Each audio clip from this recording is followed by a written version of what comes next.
Aïcha chez Nafloula, Perek Shmini. Allez. Là, on va voir, est-ce qu'une femme, elle peut vendre les biens que son père lui a donnés? On a dit, la halakha de Nirse Miloug, c'est par exemple une fille, étant jeune fille, son père, il lui offre un appartement. Elle se marie. Qu'est-ce qu'on a dit? Que le mari a le droit de manger l'usufruit. Imaginez-vous, par exemple, cette femme, admettons que un de ses enfants veut se marier et le mari ne veut pas l'aider financièrement. Et elle dit, moi, je Les veux enfants aider. communs, Oui, oui, oui, le mari ne veut pas trop dépenser, elle oui. paye. Il ne veut pas dépenser. Elle dit, je vends Alors, un appartement c'est à moi. et je veux donner à mon fils. Ou bien, elle décide demain, elle a envie de vendre pour mieux gérer sa vie. Elle veut s'acheter des diamants, je ne sais pas moi. Elle veut s'acheter un bijou que son mari lui a refusé de lui Aussi, acheter. aussi, aussi. Est-ce qu'une femme, allez, le Nirsem, il tu dis que le Keren, il est à elle. Et le mari, il mange l'usufruit. Mais est-ce que l'usufruit du mari, il peut lui empêcher de vendre son bien ou il ne peut pas? C'est intéressant. Bonne question. Parce que Ouais. c'est le vent, il n'y a plus d'usufruit. Exact. Où je dis, c'est qu'un droit. Tant qu'il y a quelque chose, il prend l'usufruit. Mais elle peut si elle voit que le mari, il n'est pas honnête, il n'est pas correct avec elle, elle peut le vendre. C'est plus l'embêter. C'est une question. Ça, c'est source à conflit. Hein. Ah, C'est bah oui. problème. Et ce qu'il faut aussi se poser la question, Du jour au lendemain, t'avais, par exemple, c'était non, loué pour 5 qu'est-ce qu'elle fait de quelques l'argent? mois. Oui, bon, Et elle bien, dit, ça, je vais acheter elle va un dans autre, la je veux caisse. investir, Ouais, c'est parti. je veux mieux investir. Elle a envie de prendre d'un projet, elle a envie d'acheter dans un autre endroit, peut-être. Ce qui est aussi, il faut penser, c'est que si par exemple, elle, au début du mariage, elle a acheté un appartement avec l'argent que son père lui a donné, qui était censé aller Nirsemi, donc un champ, un terrain, il coûtait par exemple, admettons, 100 000 dollars. Au moment où elle a essayé de le vendre, elle est déjà mariée 10 ans, il vaut 200. Les 100, c'est de La plus-value. l'usufruit, c'est quoi? Est-ce que la plus-value, Keren. c'est du keren ou ça s'appelle du reva?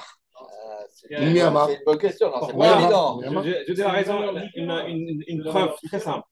C'est que si le bien il devient 50, le mari jamais il le donnera 50. Ça veut dire qu'il n'est pas associé au gain Il n'est jamais du Keren. associé. Il est jamais associé. Ben si. Il prend que Pourquoi il le. prendrait de l'argent si ça prend de la valeur Il et prend... qu'il ne donne pas d'argent si ça perd de la valeur?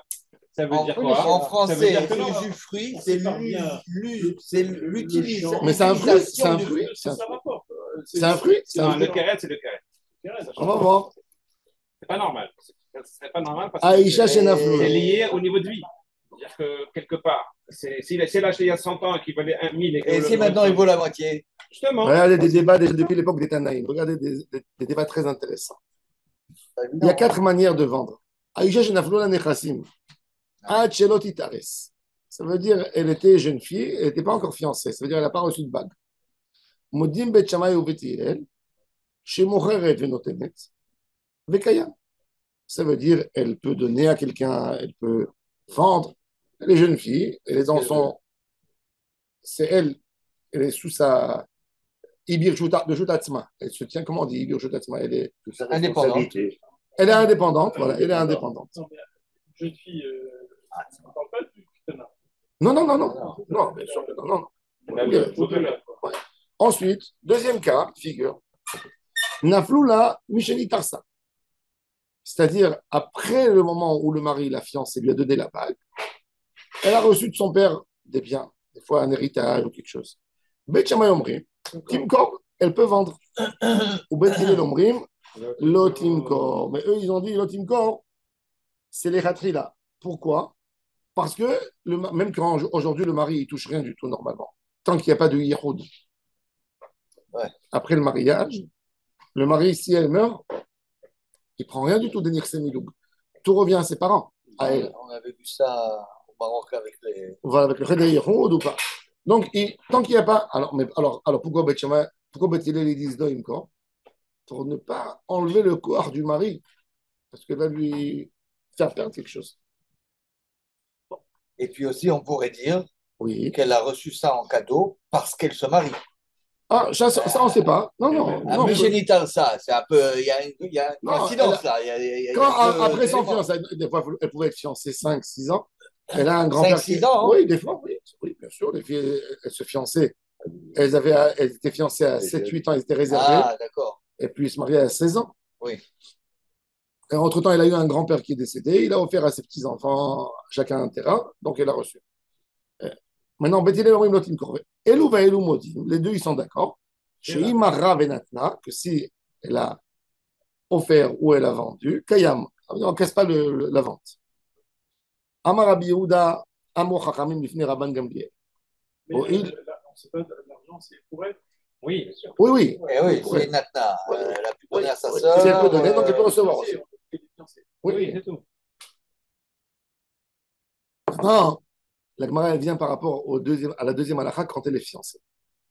Amar Rabbi Yehuda, Amru Chachamim Lifnei Rabban Gamliel, Oil Vizacha Baisha, Lo Yizke Banechassim.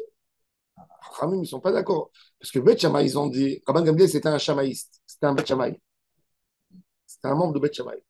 Et, et il a voulu appliquer la halakha comme Beth Shammai, laisse-la vendre, laisse-la faire ce qu'elle veut. Tant qu'elle n'est pas mariée, le mari n'a même pas un mot à dire. Il n'y a rien du tout. Je ne le prends même pas en considération. Les Chachamim, ils sont venus, ils ont dit, attends, je te pose une question. Cette femme, elle est à lui, n'est-ce pas? Il lui a donné une bague. Personne qui peut la toucher. Koudéchet. Les coups d'achète. Il y a un Kiddushin. C'est pas un mariage. Pourquoi c'est bien? S'il a été zoré dans la femme, Pas consommé. loyer zoré Elle banechassim. est chétiche. Elle était chétiche. Elle était chétiche. Amar Lahem, il leur a dit, ah, la hadashim, anu boshim. Et la chatem galgeinu alenu afetaishanim, il leur a dit, la takana de Chachamim, que de nirse milo d'une femme qu'elle ne peut pas vendre, on a honte de cette takana. Cette takana, elle est honteuse pour la femme. Pourquoi elle ne peut pas faire ce qu'elle veut avec ses biens? Sur cela, j'ai honte et vous voulez appliquer cette halakha, même sur la fiancée. Vous êtes arrivé où? Ça veut dire, pour Rabban Gamliel, même la takana, que la femme, même la takana que, qu'une femme ne peut pas vendre après le mariage parce qu'elle va enlever les bénéfices au mari, pour lui, elle n'est pas bonne. Elle n'est pas correcte. Ouais.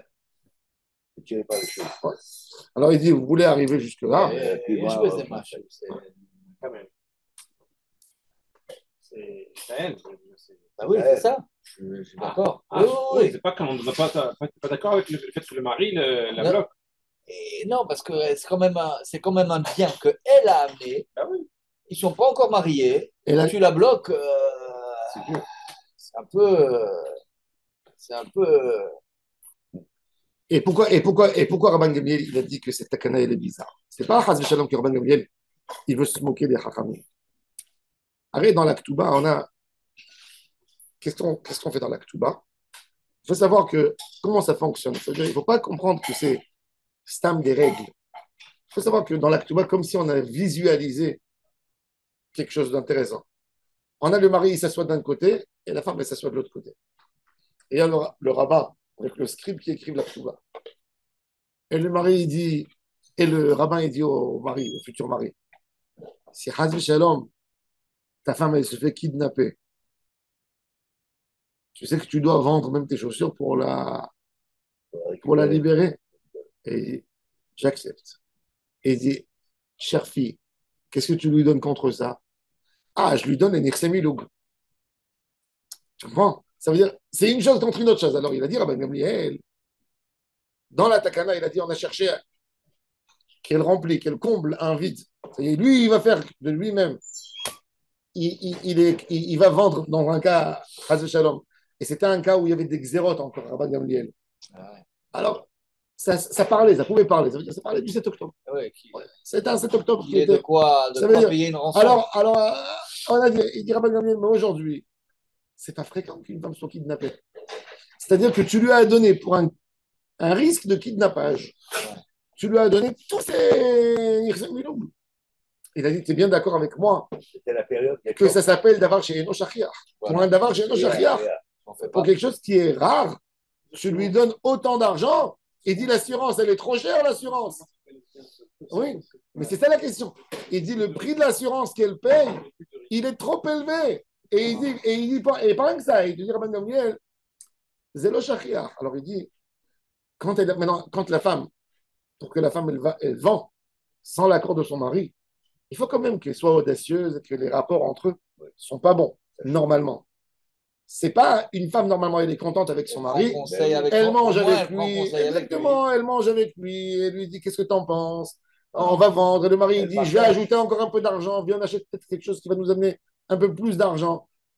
Tout va bien quand, c'est un Ouais, compte- quand il y a une quand ils sont entente. bien. Il y a une entente. Tout est commun chez eux.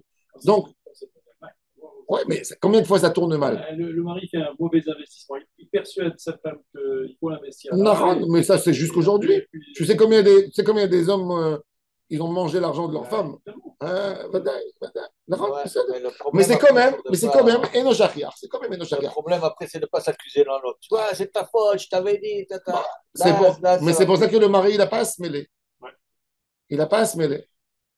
Il n'a pas à se mêler dans tout. Il faut faire attention. Donc, ça veut dire, si on va plus loin, Alors non, alors tu il le dit, sais tout bas, c'est pas générique. Naran, alors il lui a dit, Rabban Ça Gamliel. dépend des cas. Et Alors, chaque- c'est le pour ça, tout bas alors est Rabban différent. Gamliel, pourquoi Rabban Gamliel il Tout dit à ça? fait. C'est pas Rabban Gamliel, générique. Rabban Gamliel, c'est quoi son Sur la raisonnement? Il nourriture, dit, les habits. il dit, ils ont donné déjà dans la Takrana, ils ont été taknim, peut-être à leur époque, il dit Rabban Gamliel, de ceux qui ont instauré, c'était Usha. C'était les rabbins de Usha. C'était Rabban Yochanan Ben Zakkai. C'était l'année de la destruction du temple à Jérusalem, l'année 69. C'est où, Charles? Usha, c'était dans le, Non. non, dans le nord, ouais, à côté de Shfaram. Ah, vous avez dit. C'était là-bas. Il dit, quand ils ont fait la Takanat Usha, qui comprenait tous les Inyan des Ktubot, il y avait encore malheureusement des milliers de filles d'Israël qui étaient capturées, qui étaient vendues à l'esclavage. Et les maris, ils faisaient attention, ils prenaient des prêts pour acheter. Donc ça se maintient. Mais il dit, mais Il y avait des écoles. 20 ans après, 30 ans après, on n'en parle plus. Ça y est, l'année 100. Rabban Gamliel est dans l'année 100. L'année 150. On n'en parle plus. Alors il dit, alors il dit, qu'est-ce qui est resté? Alors, il s'est resté un cas. Combien de gens tu connais? Peut-être rien que si la personne il habite au Mexique ou au Venezuela où on lui prend sa femme. Et c'est aussi rare. C'est pas, tu entends ça dans la radio. C'est pas. Même si tu entends la radio, c'est parce que c'est devenu tellement aujourd'hui, même les cas rarissimes sont devenus des cas fréquents, pas parce qu'ils sont fréquents, parce qu'on les entend exactement. On te dit, tu sais, amplifié. on te dit, fais attention, tu sais, il est mort par il y a un virus. Oui, mais on te l'a mis dans la tête. Ouais, 10 000 fois. Même dans le Covid, combien ils sont morts? Ils sont morts les gens 1 sur 100? Non. Ils sont morts 1 sur 1000, 1 sur 2000. Dans le risque. Mais on nous a tellement bien pompé la tête. Je n'ai pas dit maintenant. Est-ce qu'ils ont tort ou ils n'ont pas tort? Je ne sais pas. À vrai dire, je ne sais pas. Non, mais l'information elle-même, elle est dépendante. Hein? On nous a tous enfermés pendant 6 mois. Ouais, depuis Noir, ils n'ont pas fait ça. Depuis Noir, l'humanité n'a pas subi cette histoire. Pourquoi? Qu'est-ce qu'il y a eu alors? Confinement. Oui, Dans un le bateau. dans le Toute ouais, l'humanité était. On n'a pas eu ça depuis Noir, Les que animaux, l'humanité entière était confinée. L'humanité a dû à une famille. Ça a fait. Alors, la compagnie il dit. Oui, c'est un truc. Tu sais, la vérité, pour moi, c'est un noir dans ma vie. C'est un moment où ma vie était noire. Ça veut dire, je ne sais pas qu'est-ce qui s'est passé. J'ai aucun souvenir de ce. Je n'ai jamais autant travaillé. Les médecins, oui. Claude, il a fait des belles affaires. Au laboratoire, on faisait les tests. Moi, je faisais une centaine de patients par jour. Il m'arrivait de faire 700, 800 personnes par jour dans le 700, 800 personnes. J'arrivais au laboratoire, la queue dehors sur 50 mètres. Tous les magasins étaient fermés, évidemment. C'est ce qu'on dit, le bonheur de l'un, le malheur de l'un, le bonheur de l'autre. J'avais déjà vendu. Dommage. Aïe, aïe, aïe, aïe, aïe. Dommage. J'avais déjà vendu. Tu as dit à ton acheteur, regarde, c'est une belle affaire, je te laisse. J'ai fait avec le sourire et avec le bon esprit. C'est un truc de fou. Je suis content d'avoir vécu un dit comme ça parce que moi-même j'ai été touché tout de suite parce que Tu es en première ligne. Tu l'as pris dur. Ouais. Tous les Strasbourgeois. Moi, je l'ai pris avant tout le monde, sans le savoir que c'était le Covid. Ah bon? J'avais un associé au Panama qui était en Chine. C'était le tout début du tout début. Il n'en parlait pas et tout ça. On s'assoit, tout ça, on discute. Et non, avant Pourim, en décembre. Pourim au Maroc, c'était une catastrophe. Strasbourg, ils sont partis au Et Maroc. je commence à être pas bien, et ma femme aussi. Ça a démarré à Strasbourg. Alors, style de. On ne savait pas ce que c'était. Et non. Je me suis dit, putain, Avant pour lui, on savait mais pas. alors, le nez qui coule. Après, je me suis mis à tousser une toux de folie. C'était Hanouka. Ah ouais. Je me souviens qu'à Hanouka, on a allumé les bougies. Je n'étais pas capable de rester debout plus de 15-20 minutes. Tu l'as pris au début, toi. J'ai Quand pris il était un violent. matelas, je me suis mis devant les bougies et je me suis allongé. Je regardais la Hanouka comme ça. J'avais la force de rien, mais de rien. C'est tout juste si je pouvais me. Lui, à Hanouka. Hanouka, j'ai eu le premier. J'ai importé de Chine direct. Ah, non, Chine, d'accord. Il a ramené de Chine, c'est 19. Nous, c'est Et ça m'a pris. Ça m'a pris 2 semaines et demie pour que ça passe. Mais tu sais, tu as eu une bracha parce que c'était très violent à l'époque. 2 semaines et demie. À l'époque, il n'y avait pas. Parce que quand le microbe, J'arrivais pas à manger. il descend, il est moins violent. Appétit. Mais quand il est au début, à chez Et ton associé, il a eu aussi. Il t'a collé. Ouais. Il t'a collé, c'est qu'il a vu. Non, après, ça dépend des gens. Des fois, le corps, il est immunisé. Ça dépend des gens. Et il est porteur. Il a eu, mais il ne savait pas ce que c'était non plus.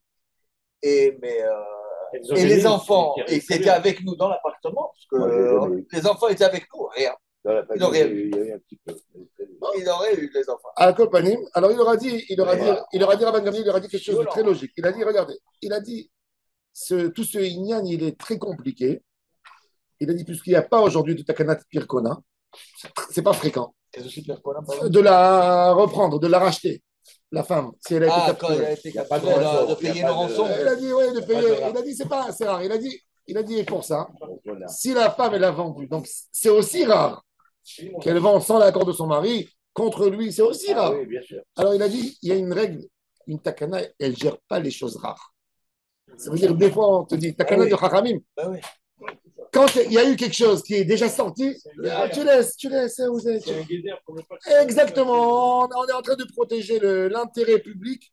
On n'est pas là pour rentrer dans les détails. Alors il a dit normalement, ça devrait tenir, même si elle a vendu, même en étant mariée. Et il a dit plus que ça. Le mari pourra toujours s'entendre avec elle sur la somme de base. Même si elle a vendu, elle n'a pas volé le mari.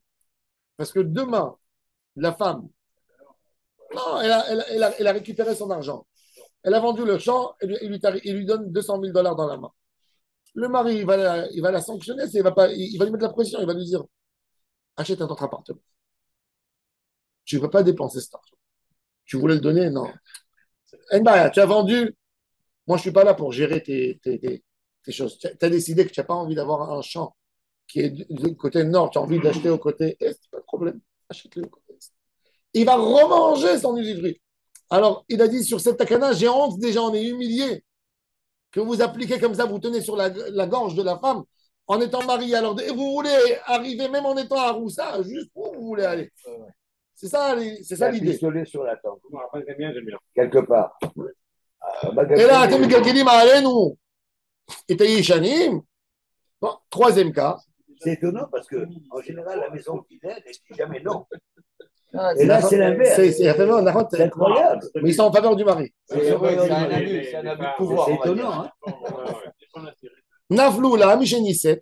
Maintenant, après le mariage, elle a reçu. Ça veut dire, c'est pas qu'elle est venue. Ça veut dire, quand elle était jeune fille, elle a le droit de faire ce qu'elle veut. Le mari n'a jamais reçu. Ça veut dire, le Nirse Miloug, c'est quand le mari, quand elle reçoit après. Non, le Nirse Miloug, même si elle a avant le mariage, elle lui touche quand même. Non, mais c'est-à-dire, elle peut décider, c'est autre chose, c'est parce que c'est le statut du bien qui lui appartenait avant. Oui, mais tout. Mais quand c'est avant le mariage. Quand c'est avant le mariage, tout est à elle. La décision est à elle à 100%. La décision, voilà. Mais le c'est toujours. Oui, il prend l'usufruit. Maintenant, après, en étant fiancé, non, même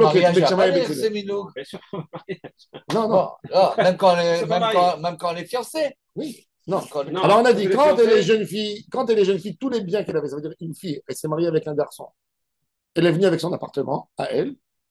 Et elle a le droit de gérer son appartement comme elle veut, de le vendre. Le mari, il mangera l'usufruit. Oui. L'usufruit, c'est des Nissouim ou c'est Mitakanat Oucha. Depuis quand il touche les que le moment où il est engagé à l'acheter. Après les Nissouim. Après les Nissouim, pas les aussi. Non. Voilà. Parce qu'il n'est pas Chayav Bepirkona quand elle est à Roussa. Ah oui. Tous les Tnaek Touba, ils sont validés que au moment où il y a un Yihoud. La Ketouba, on l'écrit. On l'écrit en fiançailles. Quand il donne la bague, tu écris la Ketouba. Mais elle est applicable uniquement. Elle est validée que quand ils sont rentrés vivre ensemble dans une maison. Oui. Il va signer un papier et il n'est pas tenu de non, non. Si on sait pas, il a raison, il a raison, Claude. Si par exemple, il y a une Ketouba, mais je sais que le mariage, il y a eu un confinement tout de suite. Chacun il est parti ailleurs, où on a pris le mariage uniquement à l'armée et tout ça. Et je sais qu'il n'y a pas eu de Yihoud. Et il est arrivé quelque chose, ben, la Ketouba, il n'y a rien. Ouais. Parce que ça s'appelle Iroussin. Il y a une logique à ça aussi. Enfin, c'est un mariage qui n'a pas été consommé, il n'y a rien eu de mariage. Alors, encore une fois, on récapitule. Et avant de connaître son mari, avant de se fiancer, elle a eu un appartement, elle fait ce qu'elle veut. Elle achète encore une fois l'usufruit, son mari. Deuxième cas, en étant fiancée, elle a reçu un terrain, un appartement, ça lui est venu dans la main. Là, Mahloket Bet Shammai et Bet Hillel. Troisième cas, elle est mariée. Et là, elle a reçu un terrain. Qu'elle ne peut pas faire ce qu'elle veut. Parce qu'elle est mariée. Bet Shammai et Bet Hillel. Elou ve'elou. Ensuite. C'est quoi le truc alors il annule la vente. C'est-à-dire, même si ça a été vendu, il récupère de celui qui a acheté. Il dit, tiens, prends ton argent, c'est à moi. Je n'accepte pas. Non. Il annule la vente. Il faut qu'ils se mettent d'accord pour faire leur transaction. Non, il annule la vente. Il annule la vente. Il reprend le bien et rend l'argent. Motsi, mais il récupère. En fait, c'est un peu compliqué parce que si elle a vendu un goy, comment il va annuler le Quoi? Lui, il veut garder l'usufruit, il ne veut pas vendre. Oui, il ne veut pas vendre. Il dit là, c'est facile pour moi. J'ai mon loyer qui me tombe tous les mois, c'est dans la ville, c'est à côté. C'est l'expression, il est locataire, il est devenu propriétaire. Non, mais... Vous savez, mais tout ça, tous les Nirsé Midoug, c'était tellement fréquent dans les.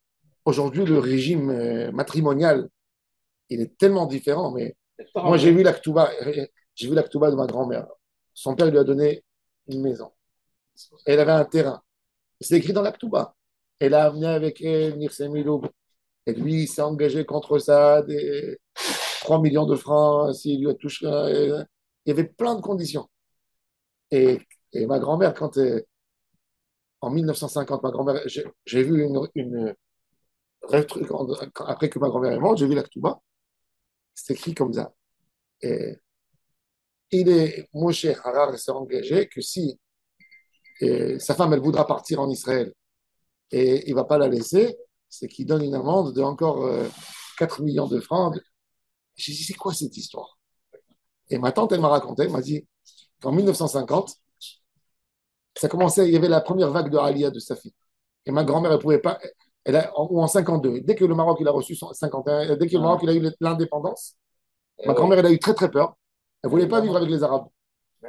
Mais mon grand-père, il recevait des lettres de ses copains en Israël. Ne venez pas. Ils nous ont mis dans des trucs en fer. Ils ont coupé les PO, les kibbutzim. Il disait à ma grand-mère, je ne veux pas y aller. Et ma grand-mère, elle voulait venir. Elle a dit à mon grand-père, je ne veux pas rester avec les Arabes. À un moment, il y a une copine, elle lui a dit, tu sais que d'après la halakha, il ne faut pas t'empêcher. Donc, elle a dit, amène-le au Bédine. Donc un jour, mon grand-père reçoit une convocation au Bédine. Et ma grand-mère, elle attend devant, elle regarde en souriant. Moi aussi. Et elle lui dit, mon grand-père, il s'est énervé. Et le Dan, il lui a dit, oh, je ne peux pas l'empêcher, d'après la halakha, tu dois ou aller avec elle en Israël ou tu la divorces. Et mon grand-père, il ne savait plus où se mettre. Qu'est-ce qu'il a fait? Il a dit, bon, laisse-moi un peu de temps pour m'organiser, pour vendre mes biens. Et il a dit, et voilà, je ne t'empêche pas. Le jour où tu veux partir, je m'engage que je te donne même du fait que tu restes maintenant avec moi et que tu ne te réclames pas, tu ne me forces pas, je t'augmente dans ta Ketouba 3 fois plus que la Ketouba, un truc de fou, il lui a donné. Et ma grand-mère, elle avait ça dans la main, ça l'a rassuré. Mais mon grand-père de 52, mon grand-père, il est resté jusqu'en 83 au Maroc. Ma grand-mère, mon oncle qui habitait ici à Ranana, qui est mort dans la guerre de Kippour, ma grand-mère, elle fait la Aliyah 2 mois après la guerre. Elle se retrouve toute seule ici en Israël. Elle dit à mon grand-père, je ne peux plus les voir. Ma grand-mère n'a pas fait Shira au Maroc, elle avait peur. Les Arabes. Elle m'a raconté que le soir, elle prenait un coussin et elle hurlait dans le coussin pour ne pas que les voisins ils l'entendent. Mon grand-père, il n'a pas annoncé à la synagogue. Il allait prier à la synagogue. Personne ne savait que son fils est mort. Pourquoi? Parce que si les gens ils venaient à la maison et ça commençait à faire du chahut et les femmes qui pleurent, etc., tout ça. Et non, et les gens ils vont dire, ah, les sionistes. Et mon grand-père, il aurait été tué par ses voisins. Il m'a dit la haine, tu ne peux pas t'imaginer qu'il y avait. Et eh ben, rien du tout. Rien du tout. Et ma grand-mère, elle a fait une grosse crise, elle fumait des cigarettes jusqu'à la fin. Elle avait 2 paquets de cigarettes par jour. Elle a vécu 94 ans, mais tous les jours, 30 ans, elle a fumé 2 paquets de cigarettes. Dans l'angoisse. À l'époque, c'était des drames. Ma grand-mère, après, elle allait à Paris une fois tous les 6 mois. Mon grand-père, il disait aux voisins, il disait, elle est où ta femme? Il disait, elle est dans un asile de fous en France. Parce qu'il n'y avait pas d'asile de fous au Maroc. Il disait, elle est dans un asile, je vais la voir. Ma grand-mère, elle venait d'Israël à Paris, et de temps en temps, il faisait pas beaucoup. Il venait en Israël 3 jours, parce qu'il avait son magasin, il ne pouvait pas. Dès qu'il vendait aux Arabes, en fait, il vendait, il était grossiste. Les Arabes, ils reprenaient de la marchandise, et chaque fois, il disait à ma grand-mère, je vais récupérer l'argent, mais c'est impossible. C'était un cercle vicieux. En 83, mon père, il est parti au Maroc avec son frère, ils l'ont pris, ils l'ont fait sortir du magasin, et ils ont fermé le magasin. Et lui, il pleurait sur ses dettes, sur son argent. Tout son argent, il était chez les commerçants. Bah ouais. Et quand il est mort, oui, il est mort 9 mois après, mon grand-père. Il l'a emmené en Israël. Ils ont cru qu'ils lui ont fait du bien. Il restait à la maison. Il avait un diabète terrible. Quelqu'un qui est actif, tu le mets à zéro, tout d'un coup. Ça ne dure pas longtemps. C'est terrible. Mais bon, mais c'était ça la vie. Et donc, il y avait des Nixemilou, il y avait les Ktubot, ils étaient complètement différents d'aujourd'hui. C'est qu'est-ce que. Et ma grand-mère, toute sa vie, ma grand-mère, elle jouait dans la bourse. Elle jouait dans la bourse. Elle avait son argent. Mon grand-père, il ne touchait pas son argent. Elle lui prêtait. Il lui demandait des prêts pour son affaire. Ça veut dire, il lui disait, je vais aller, j'ai besoin. Il y a des camions, il y a des trucs qui arrivent dans le port, je peux faire une bonne affaire. Et il disait quoi l'affaire? Elle dit, voilà, le thé, je le paye comme ça. Et ma grand-mère lui demandait des intérêts. À son mari, elle disait, c'est pas arrivé. Elle lui disait, ben. C'est pas arrivé parce qu'elle est associée avec lui. Elle sait très bien que s'il perd, elle récupère. Voilà, elle sait que s'il perdait. Donc, elle lui disait, je vais aller acheter 2 camions de thé, je vais faire une bonne affaire. Donne-moi. Mon grand-père, avant que le Maroc ait eu l'indépendance, il avait obtenu des Français grâce à mon arrière-grand-père. Le sucre du Maroc lui appartenait. Il allait de Safi, il allait à Casablanca, il y avait les bateaux qui arrivaient avec les pains de sucre. Il avait tout le sucre du Maroc dans sa main. Il était multimillionnaire. Dans la guerre avec Vichy, il avait le droit de donner qu'avec des bons. Et des Juifs qui l'ont fait tomber, qui l'ont piégé avec les Français. Il y a un gars, il est venu, il lui a dit, j'ai le Brit Yitzhak, j'ai la Brit Mila de mon fils demain. Donne-moi 15 kilos de sucre pour les gâteaux. Mon grand-père lui a dit, j'ai pas le droit. D'après la loi, j'ai pas le droit. Je t'en supplie, je t'en supplie, je t'en supplie. Mon grand-père était mou. Il lui a donné. Dès qu'il y est sorti, ils sont venus inspecter, ils ont compté à la pièce. Ils ont pris mon grand-père, ils l'ont mis en prison. 2 mois et ils lui ont enlevé la. C'était un piège alors. Oui, ils l'ont tout pris. Ma grand-mère, elle a dit, ils sont venus, ils ont saisi tout ce qu'il y avait dans la maison, tout. Elle a dit, ils ont pris les tapis, ils ont pris tout ce qu'il y avait dans la maison. Mon grand-père était en prison 2 mois. Ma grand-mère elle payait les avocats pour le faire sortir et tout ça. Finalement, il est sorti, mais ils sont restés sans rien. Ils leur ont pris les appartements, ils leur ont pris les champs, ils leur ont pris tout ce qu'ils possédaient. Tout. Ils sont passés en location. Et tout ça, c'est un juif qui l'a fait tomber. Et avec les Français voulaient lui prendre. C'était le gouvernement de Vichy. Ils voulaient lui prendre le sucre de la main. Mon grand-père, il a contesté. Ils lui ont donné après des petites quantités de sucre. Parce qu'il a prouvé qu'il n'était rien. Et il a dit, pour 15 kilos, vous m'avez enlevé toute. Finalement, le Maroc, il a eu l'indépendance. Le roi du Maroc, il est venu. Il a donné à son cousin la licence du sucre. Évidemment. Mon grand-père, il n'avait pas peur de rien. Il est parti à Rabat, il a attaqué le roi en justice. Ils lui ont dit, il va te couper la tête. Mais mon grand-père, c'était un cheveu, tu vois, ils n'avaient pas. Il est très, quand il a envie de.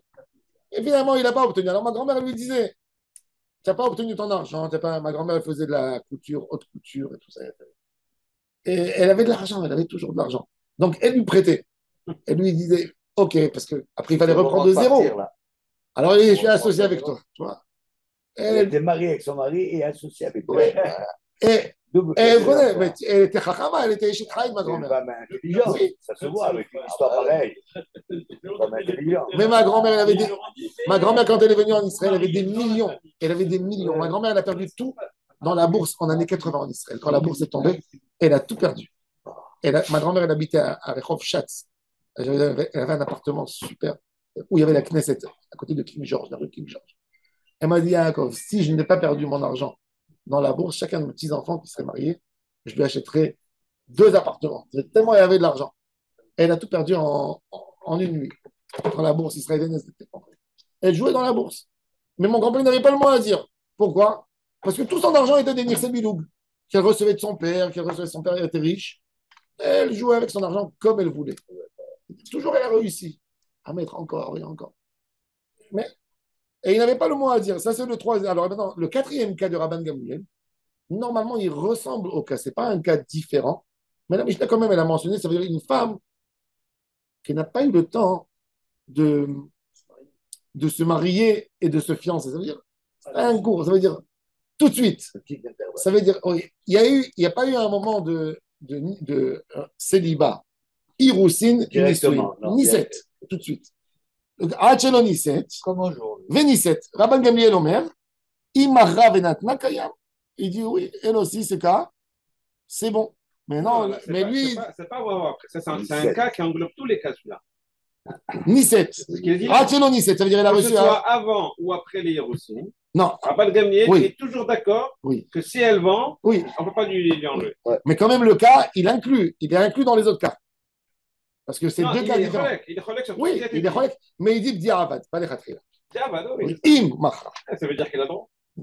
Maintenant, Amar Rabbi Hanina ben Akavia. Excusez-moi. Alors, ça veut dire que quand on fait un contrat, c'est sur un terrain qu'on a mis en entente ensemble, mais on peut avoir des vies différentes. Oui.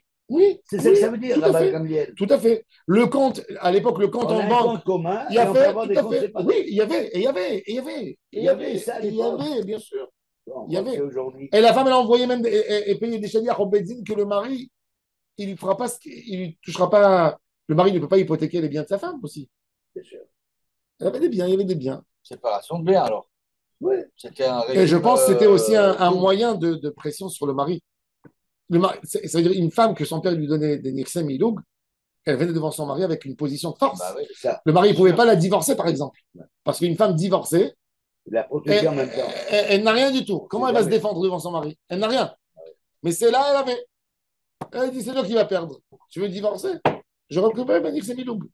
Demain, c'est toi qui seras paumé. Je n'ai pas compris le dernier cas sur les mots là. Chez Donicet, Vénicet. Non, c'est-à-dire que pour Rabban Gamliel, peu importe. Ça veut dire, quelle que soit la situation, du moment où le bien est arrivé dans ses mains, le bien a été dans ses mains à la femme, avant de rentrer habiter avec son mari, ou après. Ce qu'elle fait, non. Avant ou après? Hachelo-Niset. Hachelo-Niset, Vénicet. Oui, non, et après, c'est marié. Non, dans le Vénicet, il n'y a pas de. Non. Il parle qu'avant les fiançailles ou au milieu, Mira Kayam, ça veut dire qu'elle fait ce qu'elle veut. D'accord? Non, il récupère le même, c'est le même langage, non. Forcément, Vénicet derrière. C'est donc le Vénicet, c'est que ce soit avant. Non, c'est-à-dire que même après le mariage. Dans la Mishnah là, ils ont mis que ce soit avant ou après les Hiroshim. Oui, avant ou après les Hiroshim, mais pas avant ou après les Nisuin. Après les Nisuin, non. On a dit que Modim, Bet Hillel et Bet Shammai, que le mari il peut récupérer le Modim, Bet Shammai et Bet Hillel. Ensuite, il est venu Rabbi Hanina ben Akavia. Rabbi Hanina ben Akavia, il dit Amrou lifni Rabban Gamliel ho'il vezacha ba'isha lo yizke b'nechassim. Pourquoi cette notion de que le mari Il reste à la fin. Oui. Parce que c'est pas un objet. Lui, il donne un autre langage. Nous, on a dit que quand les Chachamim ils sont venus devant Rabban Gamliel, et ils ont réclamé, Rabban Gamliel, il leur a crié, il a dit « Ala Rishonim anarnu boshim » on a honte de cette takana et vous voulez. Rabbi Hanina ben Akavia, il donne une autre version de ce qui s'est passé là-bas, de la réponse. Qu'est-ce qu'il a répondu, Rabban Gamliel? Amar Rabbi Hanina ben Akavia, Amrou l'Éternel Rabban Gamliel, oui, v'zacha ba'isha lo yiskim b'nechassim, amar lahem, Ala hadashim anu boshim, il a acheté megelgelim, Alen ou Yeshanim, Il a inversé. il a inversé. Et dire Ora, ça veut dire il a dit on ne comprend pas pourquoi Chachamim ils ont dit que quand elle s'est mariée et elle a vendu, le Mecher il est battel. Et vous voulez que le Mecher il soit battel, même en étant fiancé? Il faut comprendre sur les nouveaux biens et pas sur les anciens. Non, il a dit je ne peux pas comprendre, oui. Rabban Shimon, alors maintenant la Gemara continue. Rabbi Shimon, Cholek ben Nechassim ben Nechassim. C'est-à-dire que lui, il fait la différence. Il y a des Nechassim où la vente elle est bonne, il y a des Nechassim où la vente elle est caduque. Nechassim הידועים לבעל לא תמכור, ואם מכרה ונתנה בטל. שאינם ידועים לבעל לא תמכור, ואם מכרה ונתנה קיים. Ça veut dire que la femme elle pouvait cacher les biens de son mari. Elle a reçu un terrain, elle n'a rien dit à son mari. Et son père il lui a dit tiens, bien, cache-les. Elle a reçu un terrain après d'être mariée. C'était toujours, comme ma grand-mère me disait, tu me donnais les sous. Bien. C'est après d'être marié ou avant Ça reste d'être entre marié? nous, Après d'être marié ou avant d'être marié? Avant, mais son père il lui a donné, il n'a rien dit au mari. Elle prend de l'argent de côté chaque fois. Son mari lui dit d'où tu as ce nouveau maquillage que tu as acheté. Je l'ai reçu. Ouais, mais ça, c'est. Non, Rabban Gamliel il dit, c'est à elle. Il dit le mari il ne savait pas. Pourquoi? Parce que quand un homme il se marie avec une femme, on veut faire du chichi dans la Ktouba. Tu sais qu'est-ce qu'elle a amené? Elle a amené. Alors, le mari, il est Bessimra. C'est un risque de ne pas le mettre en acte. Pourquoi? Oui, mais alors- C'est mieux pour elle. Parce que le mari, il va dire, quand tu vas la découvrir, sans moi. Non, elle ne peut pas. Elle est là, un cadastre. Mais le problème là, c'est. Kinyan Batel, on voit là. Non! Mais attends, Ça veut dire. le Non, problème là, non, le mari, comme le mari, il ne savait pas. Comme le mari, il ne savait pas. Il ne peut pas lui annuler sa vente. mais le problème là, c'est pour l'héritage des enfants. Ça, après, c'est une autre takana. On va rentrer après dans ça. Non, Quand, parce que c'est. quand elle meurt, par exemple. Oui, vas-y. L'otimkor. Veimara venatna. Quand c'est Yadoua, sur Yadoua, pas le Yadoua. Oui. Mais non, chez Enam Yadouim la Baal, l'otimkor. Veimara. Kayam. Pourquoi? Parce que le mari ne savait pas. Il dit, marre pas de tu ne savais pas. Mais ça dépend de la situation. Non, il va l'obliger. Dans le besoin. Non, Pendant ce temps, elle se fait. Il va l'obliger à prendre cet argent et à l'investir ailleurs, oui. Mais il ne peut pas annuler la vente. Eux aussi, il y a aussi, j'entends dedans une takana tachouk. Pourquoi une takana tachouk? Il y a une takana. Imagine-toi. Toi, tu es l'acheteur. Qui c'est qui te protège? Quand tu viens, quand tu viens et tu veux acheter un appartement, l'agent, il t'amène dans cet appartement, tout d'un coup, tu vois qu'il y a une femme qui ouvre la porte. Cette femme, tu la connais, elle est mariée. Pourquoi c'est vous qui m'ouvrez la porte? Après, tu vas chez l'avocat, c'est elle. Tu dis, votre mari, il est au courant? Alors ça, c'est à toi de vérifier. Qu'est-ce que tu vas faire? Si tu as un bon client, qu'est-ce que tu fais? Tu dis à ton avocat, tu sais, j'ai vu que c'est telle femme qui vend. Va vérifier que le mari, il n'a pas dessus sur l'appartement quelque chose. Alors, qu'est-ce qu'il fait? Il met au courant le mari. Il le met au courant. Tu sais, ta femme, elle vend. Comme c'est écrit dans le cadastre, il peut vérifier. Donc, si elle a vendu contre son gré, à Merer Batel, parce qu'on peut vérifier. Mais quand le mari lui-même ne savait pas, rien du tout. Et elle est partie, elle a vendu un Neres Sheinen Yadoua. Le pauvre, le client, lui, quoi, il va se faire bouffer parce qu'il ne savait pas. Il ne savait pas, elle a vendu par. Alors c'est pour ça que la Gemara dit c'est pas honnête dans le marché. Tu vas tuer le marché. Parce qu'après, quelqu'un ne va pas acheter. Il va dire peut-être. Alors, Eno Yadoua, il y a du logique. Ça veut dire, on regarde aussi le zouk, mais on regarde aussi la takana tachouk, l'intérêt du marché. L'intérêt du marché, ce n'est pas tuer le marché. Demain, qu'est-ce qu'il va faire? Il n'y a plus de crédibilité. Il n'y a plus de crédibilité. Moi, j'ai acheté les murs de mon laboratoire à une femme qui habitait dans l'immeuble. Et elle était en conflit avec ses héritiers qui étaient les enfants de son mari. Oui. Donc j'ai acheté, et le temps de préparer les papiers, j'étais un jour à Pessah, chez mes parents, on m'appelle, on me dit, Oui. vraiment, c'était ça. qu'est-ce qui se passe avec. Maintenant, je ne suis plus entre ses mains à elle, je suis entre les héritiers. En cours oui. avec les trucs. Je dis à tous les coups. Ça va tomber. Je ne sais pas comment ça peut se passer. Pas comment ça peut ils ne sont pas tenus de signer. Bon, moi, j'ai signé juste Un promesse de vente. Tu avais payé déjà? Non, je n'ai payé rien. On attendait pour alors, ça. Alors Bon, je suis arrivé. Eux, ils étaient intéressés parce qu'ils avaient des sous pour payer les frais. Machin, c'est cool, mais c'est quelquefois.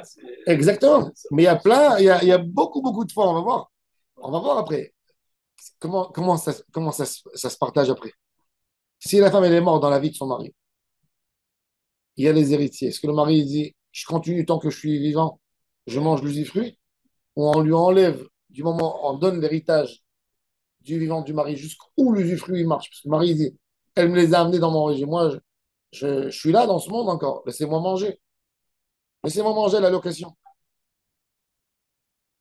Et il y a beaucoup de choses. Comment l'entretien du terrain, l'entretien de l'appartement. Un appartement pour bien l'entretenir. Il y a des charges. Il y a des charges. אבל האיש יורד את האישה, יורש את האישה, לא? Non, pas Nirse Milouk. Pas Nirse Milouk, c'est ça l'idée. C'est ça le. אבל הוא יורש את ה... Si elle a des enfants, ça appartiendra aux enfants. Et l'usufruit aussi? Hein? Lui, rien. Oh, alors on va voir, justement, c'est quand l'usufruit. Et lui, il va perdre l'usufruit. Oui, il risque de perdre. On va voir. Il y a des halakhot. Ça veut dire qu'on peut se poser la question. Au Maroc, il y avait une takana, la moitié. C'est une takana de Tolède, d'Espagne. C'est la takana des Megourachim. Moitié pour le mari après le décès. Et moitié pour les enfants. C'est ce qui... Et L'autre moitié, la divise entre les et l'autre moitié, il ne peut pas la donner à ses enfants du premier mariage, il va se partager entre tous les enfants.